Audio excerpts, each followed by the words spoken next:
Hello students, welcome to core solutions. मैं हूं राकेश गोसावी। 2022 का साल जो है बहुत ही जल्दी निकल गया। पता ही नहीं चला कि 2022 कब चालू हुआ, कब खत्म हुआ। और देखते देखते 2023 का जनवरी भी खत्म हो गया। शायद से पिछले जो 2 साल पैंडेमिक में गए थे उसमें बहुत ही ज़्यादा हम लोग बोल सकते हैं पूरा वर्ल्ड या परेशान हुआ था उन चीज़ों से। और वो टाइम जल्दी जा नहीं रहा था। जैसे वो नॉर्मल सिचुएशन नॉर्मल हुई तो टाइम फास्ट चला गया, है ना। तो वैसे ही अगर देखा जाए तो मतलब सॉरी, बोर्ड्स की एग्जाम तो अभी पास आ रही है। 2023 की एग्जाम जो है मतलब स्टेट बोर्ड हो, आईएससी बोर्ड हो, सीबीएसई बोर्ड हो, सारे बोर्ड्स की जो एग्जाम है वो पास आ रही है। उसके बाद नीट, सीईटी, जेई का प्रिपरेशन भी आप लोग करने वाले हो। तो अभी स्टेट बोर्ड में मीन्स महाराष्ट्र स्टेट बोर्ड में एक अनाउंसमेंट हुई थी लास्ट ईयर 2022 में कि 50-50 पैटर्न लाया जाएगा। तो ये 50-50 पैटर्न होता क्या है? तो वो एमएसटी, सीईटी और बोर्ड्स के लिए होता है ना। हो तो ये इस साल अप्लाई होगा क्या? ऐसे बहुत सारे लोगों के मन में सवाल है। ऐसे बहुत सारे सवाल है तो जिनके जवाब हम लोग यहाँ पे आपको देने की हमेशा कोशिश करते रहते हैं। तो चलिए हम लोग स्टार्ट करते हैं इस वीडियो को। अगर आपने चैनल को सब्सक्राइब नहीं किया है तो चैनल को सब्सक्राइब कर लीजिए, और अगर वीडियो अच्छा लगता है तो लाइक करके अपने दोस्तों के साथ जरूर शेयर कीजिए। तो चलिए हम लोग यहाँ पे समझते हैं कि ये 50-50 पैटर्न होता क्या है ना। तो 50-50 पैटर्न यहाँ पे अगर हम लोग देखेंगे तो ये एमएसटी, सीईटी और बोर्ड्स के लिए होता है। तो सबसे पहले 50-50 पैटर्न से पहले अभी जो रिसेंट मतलब अब तक की जो चल रहा है ट्रेंड है वो क्या है वो हम लोग समझते हैं। देखो, एमएसटी सीईटी अगर आप लोग करते हो तो एमएसटी सीईटी के बेसिस पे आप अलग अलग फील्ड में एडमिशन्स ले सकते हो। जैसे इंजीनियरिंग हो गया, फार्मेसी हो गया, एग्रीकल्चर हो गया, ओके। देन बीटेक हो गया, बायोटेक्नोलॉजी, ऐसे बहुत सारे फील्ड्स है ओके, जिसपे हम लोग एमएसटी सीईटी के बेसिस पे एडमिशन ले सकते हैं। बहुत सारे फूड टेक्नोलॉजी, डेयरी टेक्नोलॉजी, ऐसा अलग अलग कोर्सेस है ओके। तो आप एडमिशन लेने का एक क्राइटेरिया होता है आपको पीसीएम में, बोर्ड्स में, पीसीएम में या फिर पीसीबी में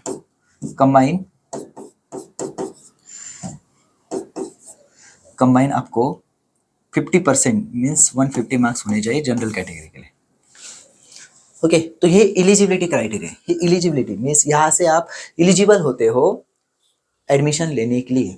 ये आपका एडमिशन डिसाइड नहीं करता है, बस एडमिशन होगा कि नहीं होगा ये डिसाइड करता है। तो इसको ये 50% का क्राइटेरिया है। यहाँ पे और एक चीज थी, फिजिक्स मैथ्स एंड बायो का भी होता है ओके। मिस फिजिक्स में अगर केमिस्ट्री का कम है आपका मार्क्स तो फिजिक्स, मैथ्स, बायो, या फिर शायद से गलत भी हो सकता है, उल्टा भी हो सकता है। जहाँ तक मुझे याद है केमिस्ट्री की जगह बायो का भी स्कोर अगर 50% में ऐड हो जाता है तो भी आप एलिजिबल हो जाते हो ओके। तो ये क्राइटेरिया है। तो यहाँ पे हम लोग देखेंगे अगर 150 मार्क्स जनरल कैटेगरी को है तो आप एडमिशन लेने के लिए तैयार हो जाते हो। लेकिन एडमिशन का जो रैंक है, मतलब एडमिशन के लिए जो मेरिट है, वो होता है आपका सीईटी के बेसिस पे ओनली। मतलब आपको बोर्ड्स को किसी किसी बच्चे को 150 मार्क्स है और किसी बच्चे को 300 आउट ऑफ 300 मार्क्स है ओके। तो उसके लिए मतलब 300 वाले को जब पहले एडमिशन मिलेगा क्या? नहीं, अगर सीईटी में इसको ज्यादा मार्क्स है तो इसको पहले मिलेगा। तो ये होता है। तो मतलब सीईटी के बेसिस पे ही एडमिशन होगा, लेकिन ये एलिजिबिलिटी होता है, एलिजिबिलिटी क्राइटेरिया होता है ओके।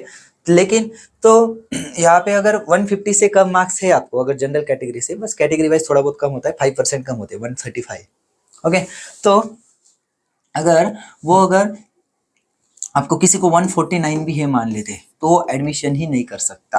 मतलब पीसीएम में भी नहीं, पीसी में भी नहीं, पीएम में भी नहीं, तो वो एडमिशन ही नहीं कर सकता। इंजीनियरिंग के लिए, फार्मेसी के लिए एडमिशन ही नहीं ले सकता, वो एलिजिबल ही नहीं है। तो उसके लिए कोई ऐसे कोर्सेस लेने पड़ेंगे जहाँ पे सीईटी के बेसिस पे एडमिशन नहीं होता है, सिर्फ 12th पास के बेसिस पे होता है ओके। तो ये क्राइटेरिया होता है नॉर्मल। अभी 50-50 क्राइटेरिया क्या होता है? तो 50-50 क्राइटेरिया मीन्स आपका MST CET okay, MST CET plus boards दोनों के भी मार्क्स कंसीडर किए जाएंगे, दोनों के भी मार्क्स कंसीडर किए जाएंगे। अभी मान लो सीईटी में आपको 200 आउट ऑफ कितने 100 है, मीन्स आपको यहाँ पे 50% है ओके।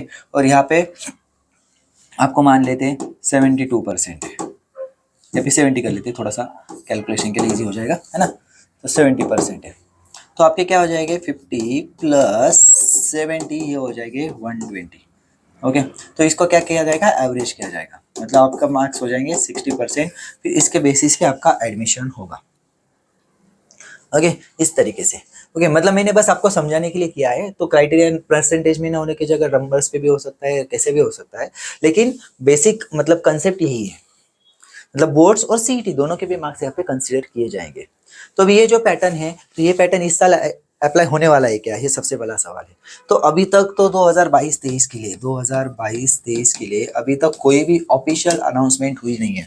तो कोई भी अगर बता रहा है 50-50 पैटर्न होगा, तो अभी तक तो ऐसी कोई कंफर्मेशन आई नहीं है। अगर कंफर्मेशन आती है तो हम लोग आपको यहाँ पे जरूर बताएंगे। ओके, तो लेकिन अभी मेरा यहाँ पे सजेशन ये है कि अगर ये 2022-23 सॉरी 22-23 के लिए अगर उन्होंने 50-50 पैटर्न अनाउंस कर भी दिया, अगर मान लो 50-50% 50-50 पैटर्न आ गया, बोर्ड्स के बाद बता दिया, तो भी क्या प्रॉब्लम है। तो देखिए, बोर्ड्स में अगर आप स्टडी करते हो, एक बात ध्यान में रखिए, अगर आप बोर्ड्स में स्टडी करते हो तो आपका सीईटी मतलब एमएसटी सीईटी होगा, ओके, या फिर नीट होगा, या फिर जेई होगा, या फिर आपके जो भी अलग अलग कोई एग्जाम जो कि पीसीएम पीसीबी से रिलेटेड है, तो उसका प्रिपरेशन तो आपको होता ही है ना। आप कोई भी टॉपिक उठा लो, एमएसटी जो टॉपिक आप बोर्ड्स के लिए पढ़ रहे हो तो सीईटी में होने वाला है, जो भी टॉपिक आप बोर्ड्स के लिए पढ़े हो नीट में होने वाला है, जो भी टॉपिक आप बोर्ड्स में पढ़े हो जेई में होने वाला है। बस डिफरेंस क्या है, तो डिफरेंस है सीईटी नीट जेई में आपको एमसीक्यू प्रैक्टिस करनी है, यहाँ पे राइटिंग प्रैक्टिस करनी है। तो देखा जाए तो 50-50 पैटर्न आ भी जाता है तो हमें कोई दिक्कत नहीं, आप बस स्टडी पे फोकस कीजिए। क्योंकि अभी तो एंट्रेंस का मतलब एमसीक्यू प्रैक्टिस आपने ज़्यादा नहीं किया तो भी चलेगा। अभी बोर्ड्स का प्रिपरेशन में राइटिंग प्रैक्टिस आपको अच्छे से करनी है, उसका एनालिसिस अच्छे से करना है, ज़्यादा से ज़्यादा मार्क्स लाने की यहाँ पे कोशिश करनी है।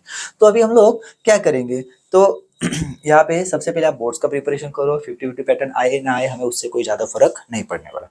क्योंकि सीईटी का प्रिपरेशन हमें कब करना है, सीईटी या फिर नीट जो भी मतलब आपका, या फिर जेई भी हो सकती है। तो सीईटी जेई नीट का प्रिपरेशन आपको कब करना है, तो आपको बोर्ड्स के बाद ही करना है।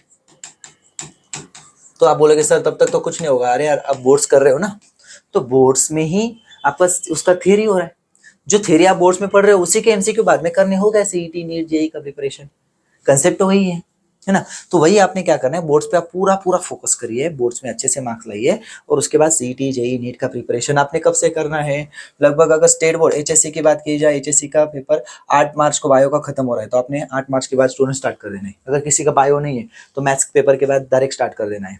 ओके, देन अगर सीबीएसई में हो तो सीबीएसई में 11 को मैथ्स है और 16 को बायो है। ओके, तो आप अगर मैथ्स है आपका तो 11-12 तारीख से आपने सीईटी का नीट का प्रिपरेशन स्टार्ट कर देना है, अगर बायो है तो अपने 16-17 से स्टार्ट कर देना है बस। अगर आपके अब बोलोगे सर सीएस आईटी ज्योग्राफी ऐसे बहुत सारे अलग अलग पेपर्स बचते हैं, तो उसके लिए आप थोड़ा सा टाइम निकाल लो, 1-1.5 घंटा दिन का अलग से निकाल लो उनके लिए, और स्टडी करते रहो। लेकिन इसका प्रिपरेशन आपने डे 1 से स्टार्ट कर देना है। तो प्रिपरेशन मतलब क्या, थ्योरी आपने ऑलरेडी पढ़ी है, उसको शॉर्ट में रिवाइज करना है, एमसीक्यू प्रैक्टिस करनी है। तो कैसे करना है वो भी हम आपको यहाँ पे बताएंगे। ओके, अभी और एक चीज यहाँ पे ये जो 50-50 पैटर्न है ये सही है कि नहीं, तो मेरे ख्याल से 50-50 पैटर्न बहुत ही अच्छा है। क्योंकि जो भी हम लोग स्टडी करते हैं बोर्ड्स में, अभी क्या हो गया है ना, बहुत सारे बच्चे एमसीक्यू सॉल्व करने में इतने मतलब हम लोग बोल सकते हैं इतने उसमें बिजी हो गए, बिजी बोल सकते हैं, या फिर मतलब इसमें उतना डूब गए हैं कि वो राइटिंग कर ही नहीं पाते। तो राइटिंग भी ज़्यादा ज़रूरी है बेटा। अगर मान लो आप कोई कंसेप्ट पढ़ रहे हो तो उसको आपको लिखना तो आना चाहिए, कोई डेरिवेशन आपने किया है तो वो तो आपको कोई फॉर्मूला है उसको प्रूव तो करते आना चाहिए।